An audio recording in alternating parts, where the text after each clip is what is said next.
बिस्मिल्लाहिर्रहमानिर्रहीम। मुसलमानों की शुजाअत की धाक दूर दूर तक बैठ गई। बड़ा ही वसी इलाका मुसलमानों के जेर नगी आ गया। खालिद बिन वलीद ने वक़्त ज़ाया किए बगैर उस इलाके में इस्लामी हुकूमत कायम कर दी और उन्हीं सरदारों में उमरा मुंतखब करके मुख्तलिफ इलाकों में मुकर्रर कर दिए। उसके साथ ही अपनी फ़ौज के कुछ दस्ते इस मकसद के लिए सारे इलाके में फैला दिए कि कहीं से इस्लामी हुकूमत के खिलाफ बगावत ना उठ सके। ये दस्ते घोड़सवार थे और बरक रफ्तार। खालिद बिन वलीद रज़ी अल्लाह तआला अन्हु ने अपने तीन बड़े ही तेज और फुर्तीले सालारों दरार बिन अजवर, काका बिन अमर और मुसन्ना बिन हारसा को उन दस्तों के साथ भेजा था। उन तीनों का अंदाज ऐसा जारहाना था कि जिधर जाते थे उधर लोग दबक जाते और उनके सरदार आगे आकर इताअत कबूल कर लेते थे। इस तरह दजला और फिरात के दरमियानी इलाके इस्लामी सुल्तनत में आ गए। तख्तो ताज के हवसकारों ने अपनी कौमों को तारीख की तारीकियों में गुम किया और अपने मुल्क दुश्मन के हवाले किए हैं। फारस की शहनशाही जो नाकाबिले तस्हीर समझी जाती थी और जिसकी फौज ज़रा पोश थी, अब जवाल पजीर थी। मुसलमानों की फौज की नफरी फारस की फौज के मुकाबले में कुछ भी नहीं थी। ये नफरी ज़रा पोश भी नहीं थी और आतश परस्तों की फौज की तरह इतनी ज़्यादा मसल्ला भी नहीं थी। मगर आतश परस्त शिकस्त पर शिकस्त खाते चले गए और फारस के दारुल हुकूमत मदाइन को खतरा पैदा हो गया। वहां अब किसरा उर्द शेर नहीं था, वो सदमे से मर गया था। तारीख गवाह है और यह कुरान का फरमान है कि अल्लाह जिस कौम को उसके अमाल बद की सजा देने पर आता है उस पर नाअहल और खुद गरज हुक्मरान मुसल्लत कर देता है जो उसी कौम के अफराद होते हैं। अल्लाह का यह कहर आतिश परस्तों पर गिरना शुरू हो गया था। मदाइन में उर्द शेर की मौत के बाद उसके खानदान में तहतो ताज की जंग शुरू हो चुकी थी। खालिद बिन वलीद रजी अल्लाह तआला अन्हु के जासूस मदाइन में ही नहीं, किसरा के महल में भी पहुंच चुके थे। वो जो खबरें भेज रहे थे वो खालिद बिन वलीद के लिए उम्मीद अफजा थी। मदाइन का तहत अब वो तख्ता बन चुका है जिस पर मैयत को गुस्ल दिया जाता है। एक जासूस ने मदाइन से आकर खालिद बिन वलीद को बताया, ये तहत किसरा के 3 शहजादों की जाने ले चुका है। उर्द शेर की मुतअद्दद बीवियां और हर बीवी के जवान बेटे हैं। हर बीवी अपने बेटे के सर पर किसरा का ताज रखना चाहती है। उर्द शेर के मरने के बाद एक शहजादे को तहत पर बिठाया गया। 2 रोज बाद वो अपने कमरे में इस हालत में मुर्दा पाया गया कि उसका सर उसके धड़ से अलग था। 2 नहायत खूबसूरत और जवान लड़कियों, दरबान और 2 पहरेदारों को जल्लाद के हवाले कर दिया गया। उस शहजादे के कत्ल के शुबे में उन सब के सर कलम कर दिए गए। उसकी जगह उर्द शेर की एक और बेवा के बेटे के सर पर किसरा का ताज रखा गया। तीसरे दिन उसने शराब पी और बेहोश हो गया और जरा देर बाद मर गया। अब 7-8 आदमियों और 3 जवान औरतों को शहजादे को शराब में जहर पिलाने के शुबे में कत्ल कर दिया गया। सलारे आला तीसरा शहजादा तहत पर बैठा। दूसरे रोज वो महल के बाग में एक बड़ी दिलकश रकासा के साथ टहल रहा था। कहीं से बैक वक्त 2 तीर आए, एक उसकी आंख में और दूसरा उसकी शाहराग में उतर गया। किसरा का तहत फिर हाली हो गया। तहत अभी तक हाली है। किसरा के वजीर और 2 सालारों ने ताजपोशी का सिलसिला रोक दिया है। उन्होंने फैसला किया है कि जो इलाके फारस की शहनशाही में रह गए हैं उन्हें मुसलमानों से बचाया जाए। उन्होंने दजला के पार अपनी फौज को इस तरह फैला दिया है कि हम जिस तरफ से भी पेशकदमी करें हमें रोक लिया जाए। उनकी इस फौज की नफरी कितनी होगी? खालिद बिन वलीद ने पूछा। हमसे दुगनी होगी, जासूस ने जवाब दिया। इससे ज्यादा होगी, कम नहीं हो सकती। मदाइन दजला के पार है, आतश परस्त हमें दरिया पार नहीं करने देंगे। अल्लाह के दरिया अल्लाह की राह में लड़ने वालों को नहीं रोक सकते। खालिद बिन वलीद ने कहा, आतश परस्त हमें रोकने के काबिल नहीं रहे। जिस कौम के सरदारों में फूट पड़ जाती है उस कौम की किस्मत में तबाही के सिवा कुछ नहीं रहता। हम मदाइन की तरफ कूच कर रहे हैं। खालिद बिन वलीद रजी अल्लाह तआला अन्हु ने अपने सालारों से कहा, हम दुश्मन को संभलने की मोहलत नहीं देंगे। खालिद बिन वलीद अपने सालारों को कूच के हकाम दे ही रहे थे कि उन्हें इत्तला दी गई कि मदीना से खलीफतुल मुस्लिमीन का कासद आया है। खालिद बिन वलीद ने फौरन कासद को अंदर बुला लिया। क्या मदीना के लोग हमें अच्छे नाम से याद करते हैं? खालिद बिन वलीद ने कासद से पूछा। खुदा की कसम, मदीना की हवाएं भी आपको याद करती हैं, कासद ने कहा। अमीरुल मोमिनीन मस्जिद में आपका जिक्र करते हैं। वो कई बार कह चुके हैं कि क्या अब मैं खालिद जैसा एक और बेटा जन सकेंगी? लोग हर रोज आपकी खबर का इंतजार करते हैं। पैगाम क्या है? कासद ने पैगाम खालिद बिन वलीद को दे दिया। खालिद बिन वलीद पढ़ते जा रहे थे और उनके चेहरे का तासुर बदलता जा रहा था। वहां जो सालार मौजूद थे वो पैगाम सुनने के लिए बेताब हो गए। अमीरुल मोमिनीन के सिवा मुझे कौन रोक सकता था? खालिद बिन वलीद ने कहा और सालारों से मुखातब होकर बोले, अमीरुल मोमिनीन ने हुक्म भेजा है कि अयाज बिन गनम दोमातुल जंदल में लड़ रहा है। اللہ उसे फतह अता फरमाए, उधर से फारिग होकर वो हमारे पास आ जाएगा। अमीरुल मोमिनीन ने कहा है कि जब अयाज अपनी फौज लेकर हमारे पास आ जाए तो हम आगे बढ़े, उसके आने तक हम जहां हैं वहीं रुके रहें। खालिद बिन वलीद के चेहरे पर जो रौनक और आंखों में फतह और नुसरत की जो चमक हर वक्त रहती थी वह बुझ गई और वो गहरी सोच में खो गए। सालारों के इस इजलास पर सन्नाटा तारी हो गया। इसकी वजह यह नहीं थी कि खलीफातुल मुस्लिमीन ने पेशकदमी रोक दी थी, बल्कि वजह यह थी कि खालिद बिन वलीद रजी अल्लाह तआला अन्हु के चेहरे पर ऐसा तासुर कभी कभी आया करता था और यह तासुर एक तूफान का पेश खैमा होता था। किसी भी सालार को खलीफा के इस हुक्म के मुतल्लिक कोई बात कहने की जरूरत ना हुई। चंद मिनट बाद खालिद बिन वलीद गहरी सोच से बेदार हुए और कासद की तरफ देखा। अल्लाह तुझे सफर में सलामती और रहमत अता करे, खालिद बिन वलीद ने कहा। आराम करना चाहता है तो कर ले और वापसी का सफर एहतियार कर। अमीरुल मोमिनीन से मेरा और मेरे साथियों का सलाम कहना, फिर कहना कि जंग के हालात को वही बेहतर समझते हैं जो मैदान जंग में होते हैं। महाज से इतनी दूर बैठकर कोई फैसला करना लड़ने वालों के लिए नुकसानदा भी हो सकता है। फिर कहना कि वलीद का बेटा खिलाफत की हुक्म अदूली की जरूरत नहीं करेगा, लेकिन हालात ने मजबूर किया और इस्लाम को खतरा लाहक हुआ तो मैं हुक्म की परवाह नहीं करूंगा। मैं खिलाफत मदीना का अमीन और इस्लाम का पासबान हूँ। मैं दुश्मन को अपने ऊपर आता देखकर एक शख्स के हुक्म को एक तरफ रख दूंगा। मुझे हुस्नुदी अल्लाह की दरकार है, अल्लाह के किसी बंदे की नहीं। मैं मालूम करूंगा कि सलार अयाज के महाज की सूरत हाल क्या है। हो सकता है उसे मदद की जरूरत हो और यह भी हो सकता है कि वो अपने महाज से जल्दी फारग ना हो सके और आतश परस्त इस अरसे में संभल जाए। और खलीफातुल मुस्लिमीन से कहना कि हमने जरतश्त की आग को सर्द कर दिया है। अल्लाह ने हमें ऐसी फतह अता की है कि जिसने किसरा के महल को शैतान का बसेरा बना दिया है। उर्द शेर के तहत पर जो कोई बैठता है वो 2 रोज बाद अपने भाइयों के हाथों कत्ल हो जाता है। फारस की शहनशाही और उसकी शानो शौकत को हमने दजला और फिरात में डबो दिया है। हीरा, जिसे फारस का हीरा कहते हैं, हमारा फौजी अड्डा है। हमारे लिए दुआ करते रहें। कासद की रवानगी के बाद खालिद बिन वलीद ने एक कमानदार को बुलाकर कहा कि अपने साथ 2 बड़े तेज और तवाना सिपाही लेकर बहुत तेज रफ्तार से दोमातुल जंदल जाए और गौर से देखे कि वहां क्या सूरत हाल है और सलार अयाज बिन गनम कब तक फारग हो सकेंगे और क्या उनके जल्दी फारग होने का इम्कान है भी या नहीं। कमानदार उसी वक्त रवाना हो गया। खलीफातुल मुस्लिमीन के इस हुक्म को जो तुमने सुना है जहन से उतार दो, खालिद बिन वलीद ने अपने सलारों से कहा। दिल में खिलाफत मदीना का पूरा एहतराम रखते हुए इन हालात को देखो जो हमने आतश परस्तों के लिए पैदा कर दिए हैं। अगर हम अयाज के इंतजार में यहीं बैठे रहे तो किसरा की फौज को संभलने का मौका मिल जाएगा। खुदा की कसम, तुम सब यकीन के साथ कह सकते हो कि किसरा की फौज पर तुमने जो खौफ तारी कर दिया है वह उन्हें किसी मैदान में तुम्हारे मुकाबले में नहीं ठहरने देगा। और मदाइन के महल्लात में तहत नशीनी पर जो कत्लो गारत हो रही है वो हमारे हक में जाती है। कौम के सरदारों में जब तहत नशीनी वजह बेकार बन जाती है तो फौज ऐसी तलवार की मानद हो जाती है जो बड़े ही ढीले और कमजोर हाथों में हो। हाँ इब्ने वलीद, सलार आसम बिन अमर ने कहा। किसरा के जिन सालारों ने फारस के बचे हुए इलाकों में अपनी फौज फैला दी है वो सालार भी तहत के ख्वाहिशमंद होंगे। वो हम पर फतह हासिल करके फारस के तहत पर काबज होना चाहते हैं। अगर ऐसा हुआ तो फारस जल्दी तबाह होगा। सालार अदी बिन हातम ने कहा। सालारों के दिमागों पर जब तहतो ताज सवार हो जाता है तो वो अपने मुल्क और कौम को बड़ी जल्दी तबाह कर देते हैं। जब तवज्जो तहत के लफज और अपनी जात पर मरकूज हो जाती है तो निगाहें दुश्मन से हट जाती हैं। खालिद बिन वलीद रजी अल्लाह तआला अन्हु ने कहा, मैं इन हालात से फायदा उठाऊंगा। अपनी फौज को तैयारी की हालत में रखो। हम आखिरी फैसला दोमातुल जंदल की सूरत हाल मालूम हो जाने पर करेंगे। दोमातुल जंदल की सूरत हाल सलार अयाज बिन गनम के लिए महदूश थी। दोमातुल जंदल उस दौर का मशहूर तजारती मरकज था। आज के इराक और शाम की शहराएं यहीं आकर मिलती थीं।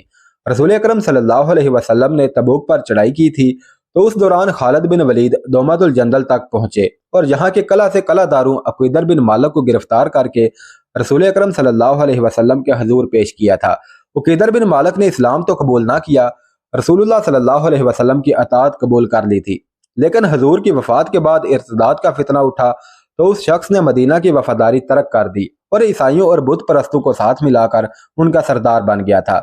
अबू बकर सिद्दीक ने अक़ीदर बिन मालिक की सरदारी को खत्म करने और उसके जेर असर गैर मुस्लिम कबाइल को अपने जेर नगीग करने के लिए सलार अयाज बिन गनम को भेजा था। अयाज तजर्बाकार सलार थे, लेकिन दोमातुल जंदल पहुंचे तो देखा कि ईसाइयों का एक बहुत बड़ा कबीला जो कलब कहलाता था अपने इलाके के दिफा के लिए तैयार था। यह कबीला जंगो जदल में शोहरत रखता था। ایاز نے قلعے کو محاصرے میں لے لیا، لیکن عیسائیوں نے باہر سے مسلمانوں کو محاصرے میں لے لیا۔ ایاز کی فوج کو آگے بھی اور عقب میں بھی لڑنا پڑا۔ اس صورتحال نے جنگ کو ایسا طول دیا جو ختم ہوتا نظر نہیں آتا تھا، اور یہ صورتحال ایاز کے لیے روز بروز محدود ہوتی جا رہی تھی۔ خالد بن ولید کا بھیجا ہوا کماندار واپس آیا تو اس نے خالد بن ولید کو بتایا کہ ایاز بن غنم کیسے آئے گا، اسے تو خود مدد کی ضرورت ہے۔ کماندار نے دوماد الجندل میں ایاز اور دشمن کی فوجوں کی پوزیشنیں تفصیل سے بیان کی۔ خدا کی قسم، میں یہاں انتظار میں فارغ نہیں بیٹھ سکتا، خالد بن ولید نے پرجوش آواز میں کہا۔ پیشتر اس کے کہ دشمن آگے آ جائے میں آگے بڑھوں گا، مدائن کی شہر پناہ مجھے پکار رہی ہے، کوچ کی تیاری کرو۔ مشہور مورخ طبری اور بلادری نے لکھا ہے کہ خالد بن ولید کی خودسری اور سرکشی مشہور تھی، وہ چین سے بیٹھنے والے سالار نہیں تھے۔ اس صورت میں کہ دشمن 4 شکستیں کھا چکا تھا اور اس کا نظام درہم برہم ہو گیا تھا اور مدائن کے شاہی ایوان میں ابتری پھیلی ہوئی تھی، خالد بن ولید فارغ بیٹھ ہی نہیں سکتے تھے۔ خالد بن ولید کا جاسوسی کا نظام بڑا تیز اور ذہین تھا، اس میں زیادہ تر وہ مسلمان تھے جو فارس میں غلامیوں جیسی زندگی بسر کر رہے تھے۔ وہ ان علاقوں سے واقف تھے اور مختلف قبیلوں کی زبانیں بول سکتے تھے اور ان کا بحروپ دھار سکتے تھے۔ وہ مدائن کے محلات کے اندر کی بھی خبریں لے آئے تھے۔ انہوں نے خالد بن ولید رضی اللہ تعالیٰ عنہ کو خبریں دینی شروع کر دی کہ فارس کی فوج کہاں کہاں موجود ہے اور کس جگہ کیا کیفیت ہے۔ ان کی اطلاعوں کے مطابق ایرانیوں کی فوج کی زیادہ تر نفری 2 شہروں میں تھی، ایک تھا عین التمر اور دوسرا انبار۔ عین التمر ہیرا کے قریب تھا اور انبار اس سے دگنے فاصلے پر آگے تھا۔ عین التمر دریائے فرات سے دور ہٹ کر واقع تھا اور انبار فرات کے کنارے پر تھا۔ خالد بن ولید نے فیصلہ کیا کہ پہلے انبار پر حملہ کیا جائے۔ یہ بھی تجارتی شہر تھا جس میں غلے کے بہت بڑے بڑے ذخیرے تھے۔ جون 633 عیسوی کے آخر میں خالد بن ولید نے ہیرا سے کوچ کیا۔ ان کے ساتھ ان کی آدھی فوج یعنی 9000 نفری تھی، جو حملے کے لیے بہت ہی تھوڑی تھی، لیکن خالد بن ولید کو اللہ پر اور اپنی جنگی فہم و فراست پر بھروسہ تھا۔ وہ مفتوحہ علاقوں کو فوج کے بغیر نہیں چھوڑ سکتے تھے۔ عیسائی اور دیگر قبیلوں نے اطاعت تو قبول کر لی تھی، لیکن مسلمانوں کو بڑے تلخ تجربے ہوئے تھے۔ اطاعت قبول کرنے والے موقع ملتے ہی اطاعت سے منکر اور باغی ہو جاتے تھے۔ ہیرا میں خالد بن ولید رضی اللہ تعالیٰ عنہ نے کاکا بن عمر اور اقرا بن حابس کو چھوڑا تھا۔ یہاں ایک غلطی کی وضاحت ضروری ہے۔ 2-4 تاریخ دانوں نے لکھا ہے کہ خالد بن ولید ہیرا میں سالار ایاز بن غنم کے انتظار میں 1 سال رکے رہے۔ یہ غلط ہے۔ اس دور کی تحریروں سے صاف پتہ چلتا ہے کہ خالد بن ولید رضی اللہ تعالیٰ عنہ نے ہیرا میں پورا 1 مہینہ بھی انتظار نہیں کیا، نہ انہوں نے امیر المومنین کو یہ پیغام بھیجا کہ وہ ان کے حکم کے خلاف سالار ایاز بن غنم کا انتظار کیے بغیر مدائن کی طرف پیش قدمی کر رہے ہیں۔ خالد بن ولید اپنے 9000 سپاہ کے ساتھ فرات کے کنارے کنارے بڑی تیزی سے بڑھتے گئے۔ ان کے جاسوس مختلف بحروپوں میں دریا کے دوسرے کنارے پر آگے آگے جا رہے تھے۔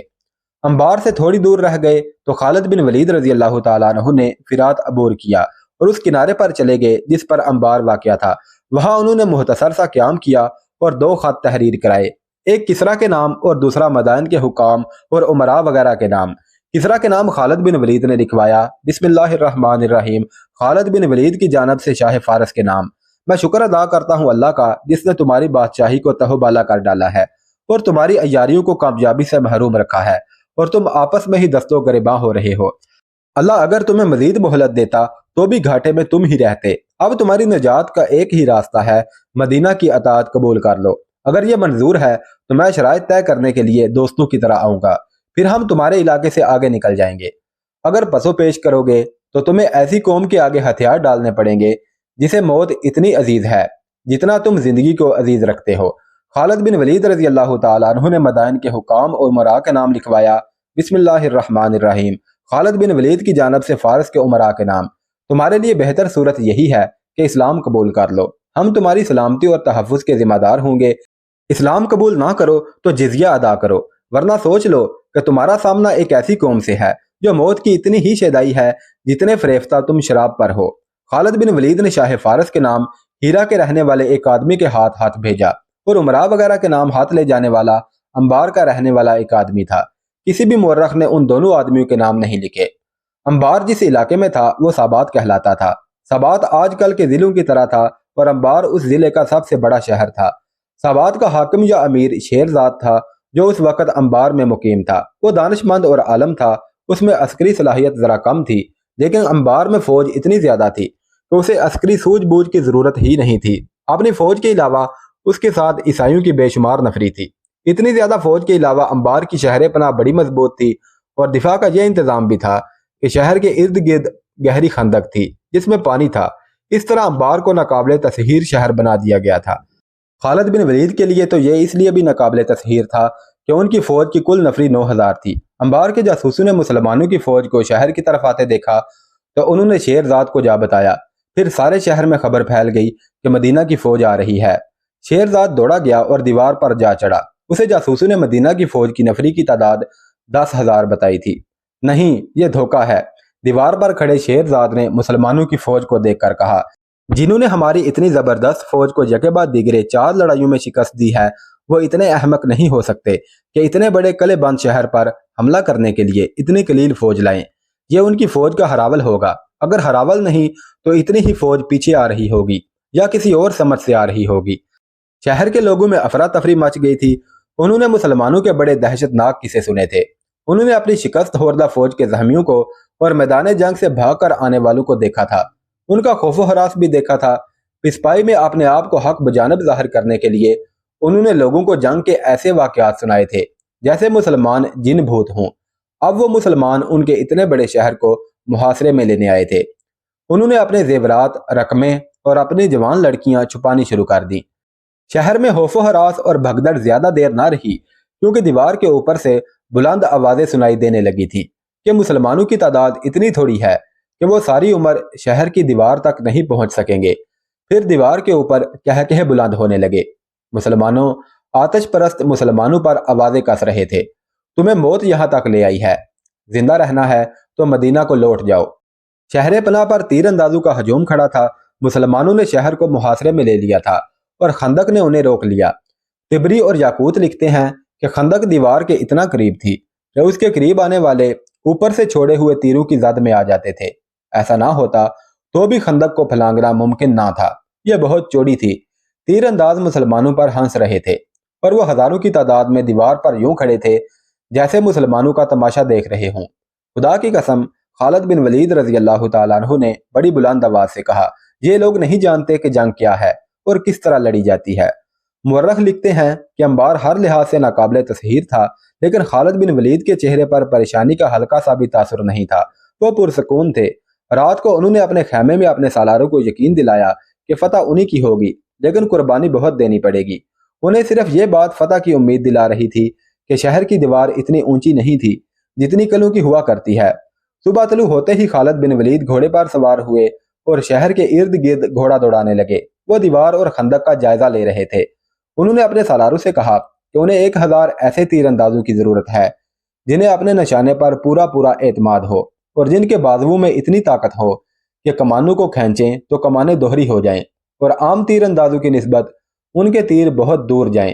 جلدی، خالد بن ولید رضی اللہ تعالیٰ عنہ نے کہا، بہت جلدی، ہمیں شام تک اس شہر میں داخل ہونا ہے۔